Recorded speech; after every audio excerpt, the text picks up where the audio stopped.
আর বাংলাদেশের অধিনায়ক আশরাফুলকে কিনে নিয়েছে মুম্বাই। খায়রুল আমিনের রিপোর্ট। আইপিএলের নিলাম বসেছে গোয়ায়। খেলোয়াড় কেনার লড়াইয়ে কোনো দলই বিন্দুমাত্র ছাড় দিতে রাজি নয়, কিন্তু হাতুড়িতে পড়ল বাড়ি। সবাইকে চমকে দিয়ে আগেই উচ্চারিত হয়ে গেল বাংলাদেশের সহ অধিনায়ক মাশরাফি বিন মুর্তজার নাম। চমকের তখনও বাকি।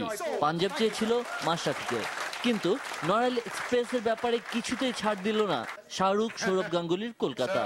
দিনের সবচেয়ে লম্বা বিডে জয় তাদেরই। প্রাথমিক মূল্য ছিল 50,000, সেখান থেকে 6 লাখ। বিস্ময়ের শেষ নেই খোদ মাশরাফিরও। আনন্দ আর উচ্ছ্বাসে তো ভাসছেনই। আমি ফোনে যখন শুনছি তখন চিন্তা করতেছি যে আমি তো ভাবছিলাম যে ম্যাক্সিমাম যদি আমাকে নিয়ে বেটিং হয় তাহলে হয়তোবা $1 লাখ পর্যন্ত হায়েস্ট যাইতে পারে। তো যখন শুনলাম যে $4 লাখ পর্যন্ত গেছে তখন আমি ফোন কেটে দিছি।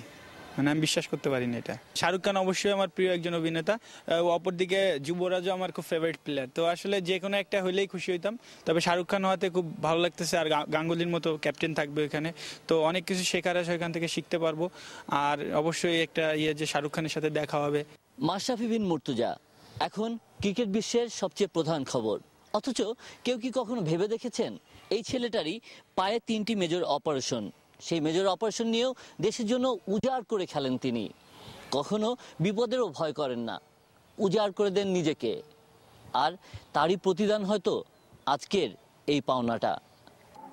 অধ্যাবসায় থাকলে মানুষের পক্ষে কোনো কিছুই যে অসম্ভব নয় তারই প্রমাণ মাশরাফি।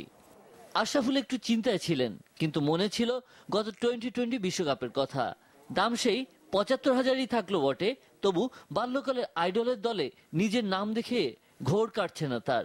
আর আমারও একটা পছন্দের টিম ছিল আপনার মুম্বাই টিমে, বিশেষ করে টেন্ডুলকারের সাথে খেলার খুব শখ ছিল। একসাথে যদি খেলতে পারি আমি অনেক শিখতে পারবো। তো আমি খুব ভাগ্যবান আমি মনে করি যে এখন আমি মুম্বাই টিমে চান্স পেয়েছি। লাস্ট ইয়ার আমাদের একজন ক্রিকেটার খেলেছিল, তো এই বছর আমি আশা করব বাকি 2 জন সাকিব এবং তামিমেরও হয়ে যাবে ইনশাল্লাহ নেক্সট বিটে। তো তাহলে তো আমরা 4 জন ক্রিকেটার হবে। তো আমাদের ক্রিকেট ইমপ্রুভ করতেছে, এটাই কিন্তু প্রমাণ দিচ্ছে। ক্রিকেট বিশ্ব যখন চমকিত মাশরাফির খবরে, তখন চিত্রাপাড়ের নড়াইলের অবস্থাটা একটু ভাবুন।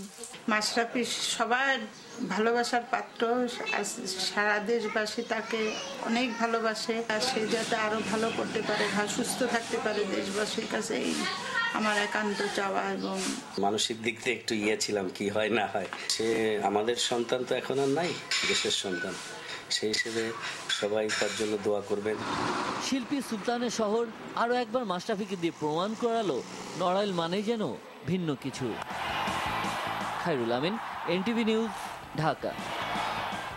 খবরের শেষ ভাগে আমরা যাবার আগে ন্যাশনাল ব্যাংক শিরোনামগুলো আরো একবার মনে করে দিচ্ছি।